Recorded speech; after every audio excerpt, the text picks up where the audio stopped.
Happening now, the annual festival in the city of Jamestown has been canceled. Details on the future of the Lucille Comedy Festival moments away. Plus, the unemployment rate here in Chautauqua County has reached an all-time high. Details on that.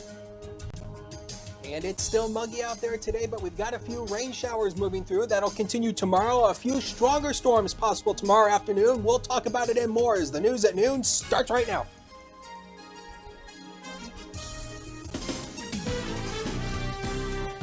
Live and on demand, this is WNY News Now.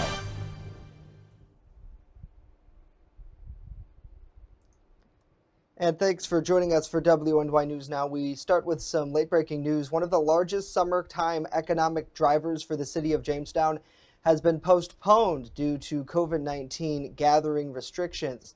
Leadership with the National Comedy Center announced today that the Lucille Ball Comedy Festival will be rescheduled to August 2021.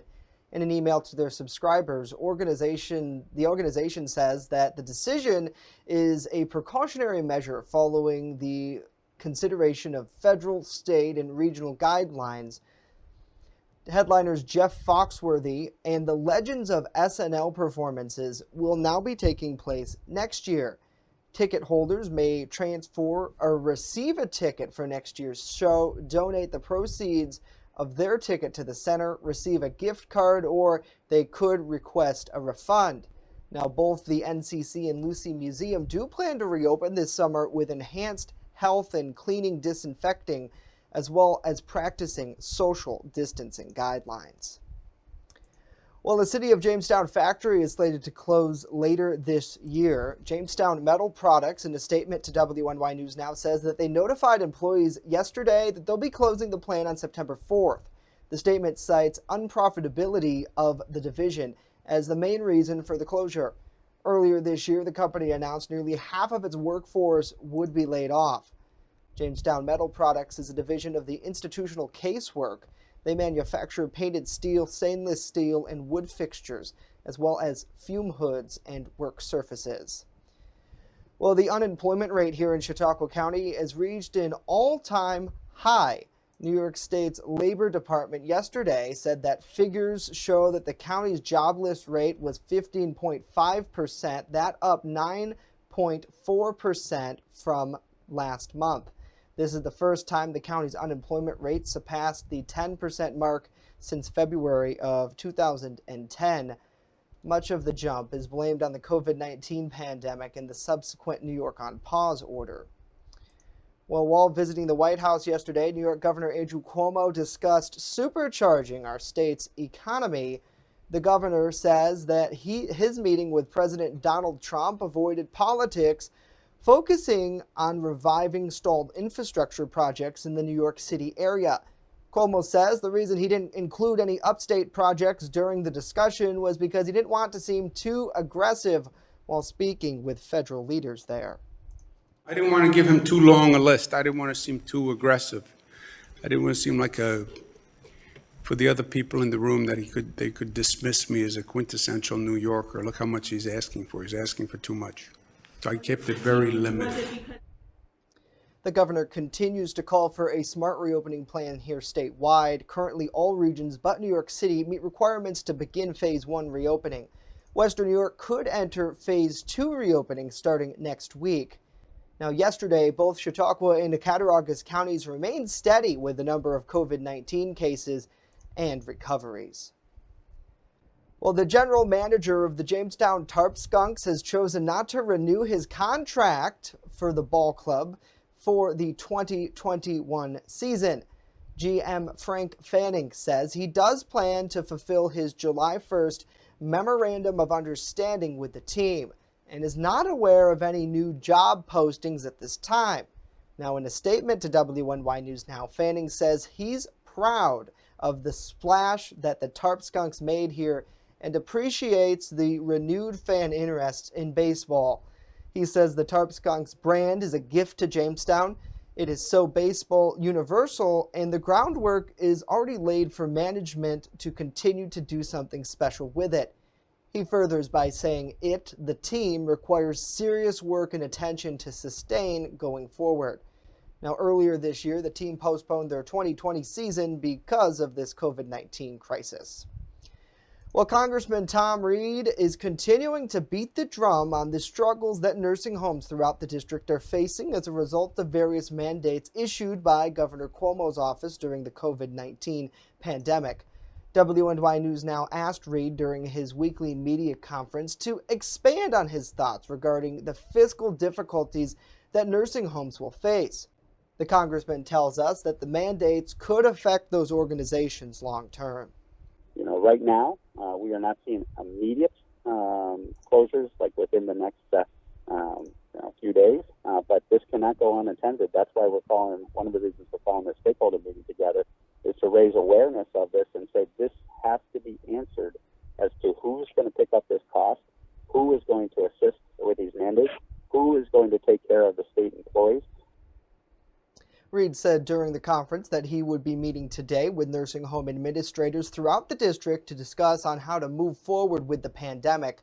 We plan to provide coverage of that on WNYNewsNow.com and on our mobile app. Well, we thank you all so much for joining us here for WNY News Now as we continue to put facts over fear in our coverage of COVID-19 and its effects here locally. Got to say hello to Barbara. Good to see you on the broadcast. Good to see Todd. Thank you for joining us. Joseph, Cindy, Kelly, Samantha, Beth, and Maxine. Good afternoon and happy Thursday to Wendy. Let's now switch gears and get a check of our First Defense weather forecast. That's where we find Chief Forecaster Dakota Hunter. And Mr. Hunter, happy Thursday to you. Much different sight out there than it was yesterday at this time. Yep, a lot different of a sight out there. We've got some rainfall, and you can see it here from the Sky Vision camera that is on top of the old water tower that sits in the parking lot, essentially, of the Mill Creek Mall in area. I think we had a bird fly by there, but you can see the rain falling there. 66 is the current temperature, and they've picked up over a half inch of rain so far today, and that's a total that starts at midnight. You can see the rain infiltrating in from the south. This is all remnant tropical moisture from the remnant low of Bertha. And the remnant low is actually going to go right over us tomorrow, and that's going to cause some scattered showers and thunderstorms that come our way tomorrow. But through the afternoon, you can expect these showers to continue. And again, these showers will continue through the afternoon. There are the current temperatures in the 60s, but again, temperature is not the big deal. This is the bigger deal, has been the big deal throughout the week. It's the humidity. Look at these dew point temperatures, lower to mid 60s, actually some upper 60s showing up in some spots. So you're going to feel that humidity once again in the air as you step outside. So yeah, it's going to be another humid day. 80 was the high yesterday. 64 is of course where we bottomed out this morning. 89 and 31 are the record high and lows for this date that are in the record book. So through the afternoon, scattered showers, maybe a couple rumbles of thunder, definitely possible through the afternoon. Not as warm as it has been the past couple of days, but who cares? With the humidity way up there, going to feel a lot warmer than that, but there will be a little bit of a breeze to help you out a little bit. 73 at the immediate waterfront to 78 well inland. Look at the southwest wind, 10 to 20 miles per hour, some wind gusts near 30 miles per hour at times through the afternoon. Some stronger storms later in the day tomorrow, then a big cool down for the weekend. We'll talk about it in a few. Justin? All right, Dakota, thank you very much. Coming up next, students with Jamestown City Schools join us to talk about how the district's recent budget cuts impacts them personally. Stay with us as WNY News Now continues.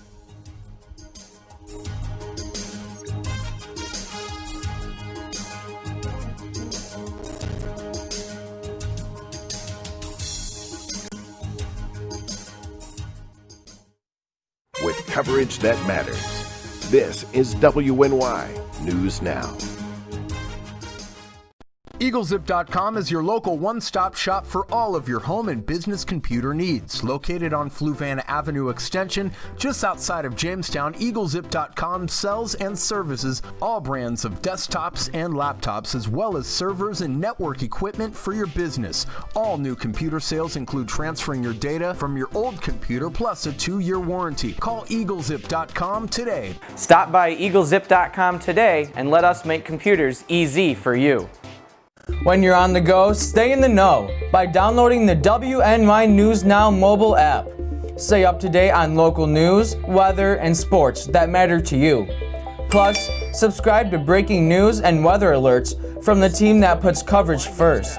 In addition, watch news as it happens with the Southern Tier's only 24/7 streaming network. Download the WNY News Now app right now. It's free on the Apple App Store and Google Play Store. You're watching WNY News Now, where coverage comes first. And welcome back to WNY News Now. Last week, Jamestown Public Schools released their budget for the next academic year. Included in the spending plan are big cuts to district programming. Yesterday, Jamestown School Superintendent Dr. Bradthorpe explained how significant the cuts were and that it was not an easy decision to make. The pandemic hit. The governor revised his revenue forecast for schools, and that forced us to make almost a $4 million reduction in aid. And the worst thing about this, one of the worst things about this is that was his speculation. We still do not know officially what our aid will be from the state government. Joining us on the show is two students from the district, Hope Smith, a senior, and Gavin Swanson, a junior, who both attend the PTEC school in Chautauqua County, which was cut from the budget. I thank you both for joining me today. Hello. That's great to be here, Justin. First off, let's start with Hope. Since learning of the closure of the Success Academy and the unenrollment from the PTEC program, how have you and your family been impacted by it? Well, as you stated, I am a senior through the PTEC program, and I have been going to this school since I was in 8th grade. I was on track to start my finalize my college classes at JCC for the last 2 years of my degree. We were all on track, starting figuring out the classes I would be taking next year and finding that all out. We were last week we were notified that we would no longer be continuing PTEC due to budget cuts and everything that's going off, which was a huge surprise to everyone involved in the PTEC program and just everyone in general. Nobody really saw this coming or understood why it was us. On top of that, my little brother, who is 10 years old, goes to the Success Academy, which is a new program in Jamestown that deals with specialized learning for children that may not have done so well in traditional schooling. So 3 days later, we got the call that also his school was being shut down. So my family kind of got two blows all at once, saying that with my mom being told that both of her children's schools are being canceled. So it was a really hard hit, but we don't want to just take that hit and just kind of go with it and kind of just knew nothing about it. We want to share our story out there and explain how amazing both of these programs are and show how successful and amazing and beneficial they are to these students, and let everyone else out there know just what we know here and about these programs, because they are very small programs and many people don't know about them. Yeah, and we thank you for coming on and sharing with us. Gavin, your mother tells us that the PTEC program really gave you a leg up on education, so to speak. Preparing to enter the workforce, especially after graduation, how will not having that resource going forward impact you? Well, it's a huge impact to me, Justin. With the cancellation of the PTEC program from Jamestown, it does a little bit more to the students than what we think the board thinks. PTEC students, we make the commitment, a 6-year commitment in 8th grade, to get our associate's degree in a technical field in mechanical technology. And us students start working on that degree starting in 10th grade. So I only take one high school class this year, and the rest of them are JCC classes towards my associate's degree in mechanical technology. And with the cancellation of the program, and I have to go back to Jamestown High School isn't able to offer me the AP credits that I need to be competitive in the top 20% of the high school graduates at Jamestown to get JCC for free to continue my degree. So it's setting us back in that aspect. And also, we are being strict of our college education. You know, us 19 students, we made that commitment, as I said, and now after working on our degrees and putting in that hard work and getting up early and traveling farther, we are no longer able to see that out. Yeah, and certainly the impacts are absolutely huge for you and your fellow students who attend those programs. Yesterday, Superintendent Dr. Brett Athorpe did talk to us about the impacts of it, and he addressed students like you who are affected. Take a listen. I think that the great opportunity here is that when things get back to quote normal and the financials are straightened out, Jamestown has the Manufacturing Institute down by JCC, which is an unbelievable manufacturing facility. And I think that the opportunity would be to have a rebirth of the P-TECH program and have it here in Jamestown for Jamestown students. And instead of serving 19 students, let's serve several hundred students. Now, hearing that, Hope and Gavin, what do you want to tell the school administration? Gavin, let's start with you. Well, what I have to say to that is that P-TECH, us 19 students that have been attending P-TECH for the past 5 years, some of which, none of us have even finished the program. So we are being cut from the program without even finished. Not one Jamestown student has finished the program. And unlike other programs that could be brought back in the middle of the year, if funding becomes available, P-TECH isn't that type of program. You can, once disenrolled from the program, as Jamestown is proposed to do at June 30th, we're no longer able to be re-enrolled in the program according to the current rules that P-TECH has set right now. So what I want the administration to hear is that, as Mr. Apthorpe said, we wanted to start our own P-TECH. Well, let's finish out the P-TECH that we have started first and then work on making a P-TECH in Jamestown.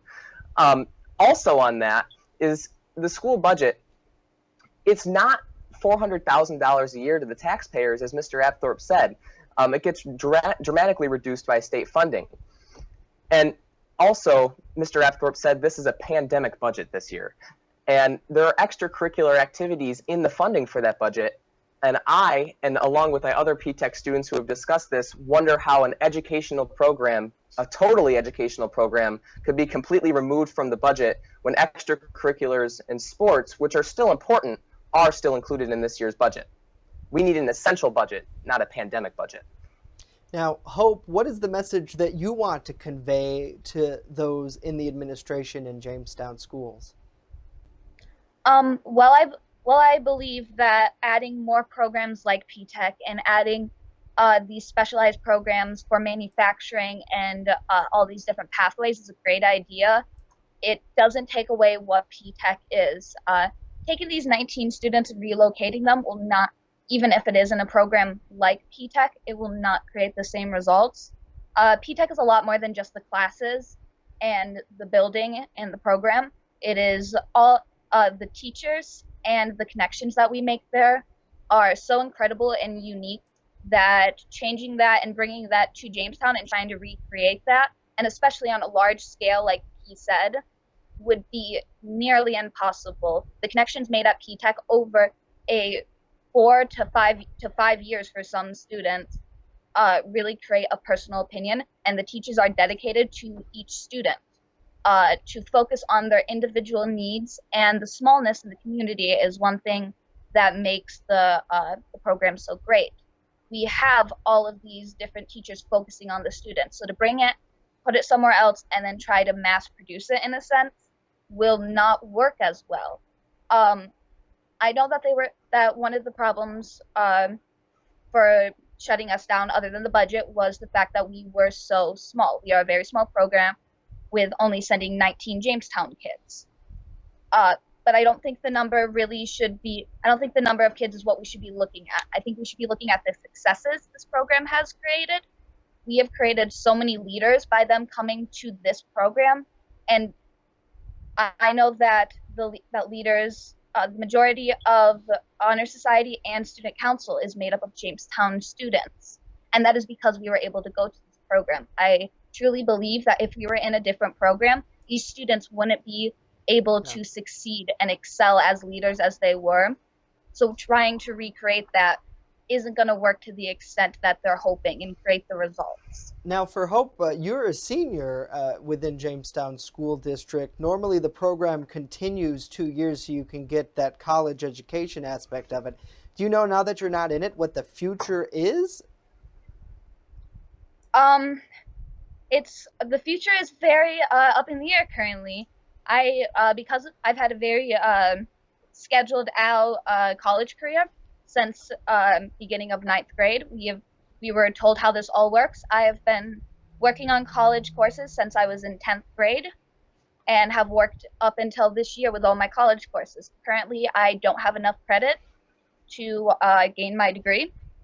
So if I choose to not continue because I can't afford it, I don't get those credits and I don't get the degree. If I choose to try to continue the program, I could still get the classes and theoretically get the degree, but I lose out on everything else that P-TECH has offered me. I know that P-TECH has offered me, I am currently working on obtaining my own business and LLC. Now, if I were to go to Jamestown JCC, the program would not be able to work with me on working with that because that's not their area. It's not something they can do for me necessarily. P-TECH allows me to use those resources and have them help me with my goals rather than just taking the classes.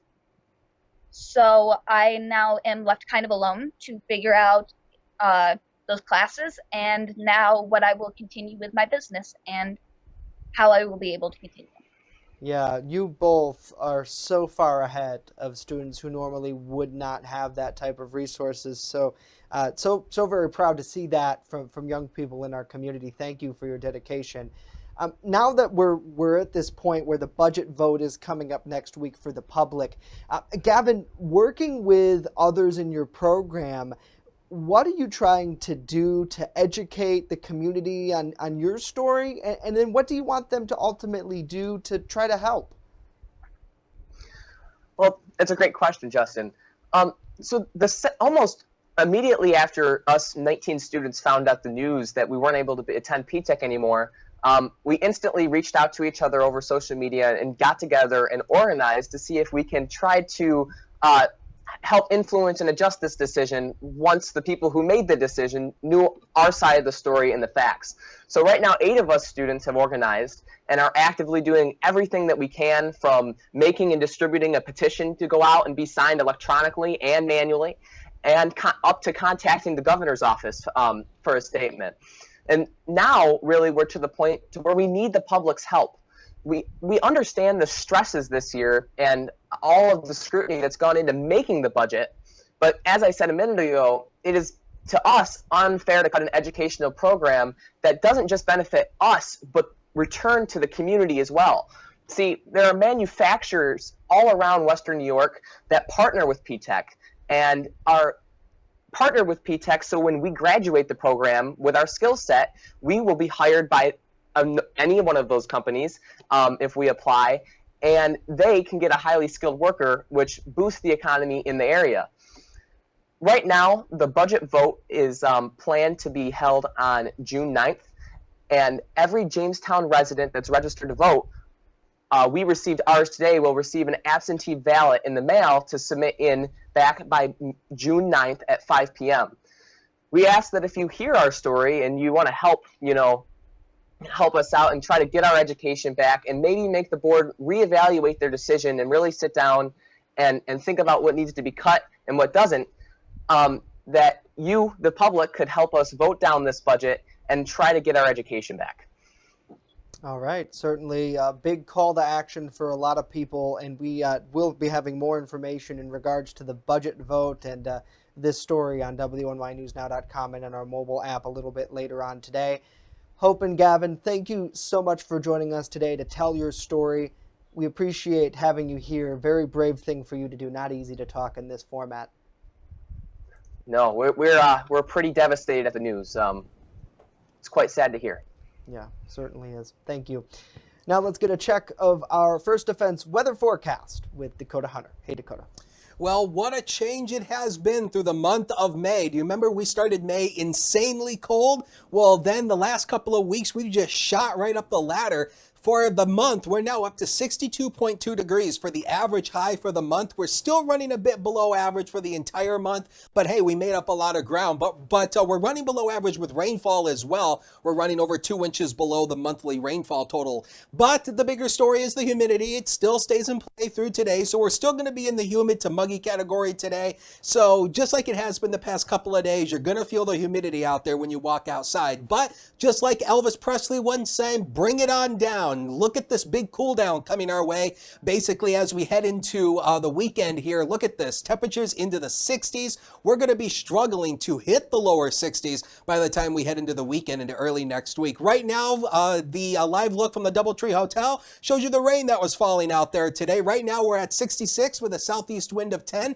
There's that icky dew point of 65. So again, with the dew point in the 60s, you're going to be feeling that moisture in the air as you walk outside. So NOAA Storm Prediction Center has placed all of Western New York under a less than average or a low end marginal risk. That's all this darker green. This is for tomorrow afternoon, and there could be a few stronger thunderstorms, especially later in the afternoon. So the main timing on this is looking between 4 o'clock to 7 o'clock. That looks like the main timing window for some of the strongest activity. Strong winds and definitely some heavy rainfall will be the main threats here with any storms that do fire tomorrow. Where's all this moisture coming from? Right there, that low pressure area right there in the middle of your screen is the remnants of tropical depression Bertha. And of course, as you remember, Bertha made landfall basically in the Carolinas yesterday. Now it's curving back up and it's going to go right over us tomorrow. So all of this that's coming today and tomorrow is tropical moisture from the remnants of Bertha. So here's Future Scan for you. It shows you the rain showers through the afternoon, maybe a couple rumbles of thunder.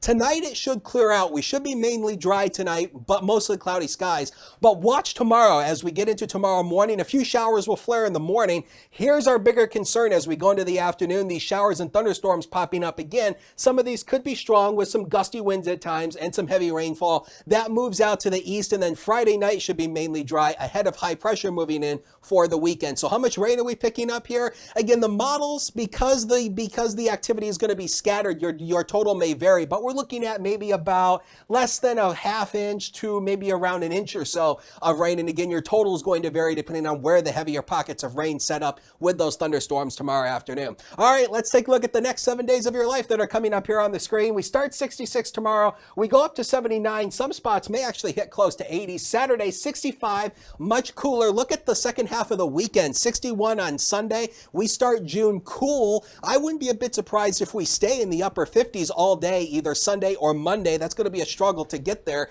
And then a few scattered showers return Tuesday and Wednesday, and temperatures warm back up into the mid 70s by next week. Justin? All right, Dakota, thank you very much for that forecast. We thank you all for joining us here for WNY News Now. That's going to do it for us here today. Of course, when you're on the go, you can stay in the know by downloading the WNY News Now mobile app. Be sure to subscribe to breaking news push notifications, and we'll keep you in the know every second of the day. We're back here tomorrow, and we'll be speaking with Todd Tranum, the Chautauqua County Chamber of Commerce CEO, about how businesses are continuing and starting to reopen through these phases put forth by New York State officials. That tomorrow live right here at noon. Hope to see you then.